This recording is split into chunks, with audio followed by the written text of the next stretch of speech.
Video అని చెప్పాక ఇంక నా స్టైల్లో అయితే పప్పుచారు అయితే చూసేద్దాం రండి. నూనె వేసుకున్నా, ఎల్లిపాయలు వేసుకున్నా, కొంచెం అయితే తాలింపు గింజలు వేసుకున్నా, ఇక అవైతే అటు ఇటు వేగేసరికి ఇక కొంచెం అల్లం వెల్లుల్లి పేస్ట్ కూడా వేసుకున్నా అనమాట. అల్లం వెల్లుల్లి పేస్ట్ అయితే పప్పుచారులో నాకు చాలా ఇష్టం అనమాట. కొంచెం అయితే పచ్చిమిర్చి కోసేసుకున్నా అనమాట. పచ్చిమిర్చి వేసుకుంటే కారం అవసరం ఉండదు, కారం తినేదాన్ని బట్టి అనమాట మనం.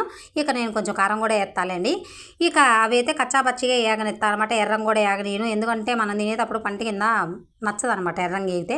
అదే కచ్చాపచ్చిగా అయితే బాగా తినాలనిపించింది అనమాట. అందుకోసమే కచ్చాపచ్చిగా వేగంగానే ఇక మనం కోసి పెట్టుకున్నాక మునక్కాయ టమాటా అవి కూడా దీంట్లోనే వేసేస్తాను అనమాట. ఇక వేయగానే అంటే పప్పుచారు 2-3 రకాలు చేస్తానండి నేను. కాబట్టి పప్పు ఉంది కాబట్టి మిగిలింది కాబట్టి ఇలా చేస్తాను అనమాట. ఇక ఉప్పు అయితే వేస్తాను. ఉప్పు వేయటం వల్ల తొందరగా మగ్గిపోద్ది కదా, అందుకోసం అనమాట. అసలు నేను అనుకున్నది ఒకటి అయింది ఒకటి అనమాట. ఇంకా చారు కూడా రెడీ పెట్టుకున్నాను అనమాట, చింతపులుసు అయితే. ఇంకా అది కూడా దీంట్లో పోయటమే అనమాట లేటు.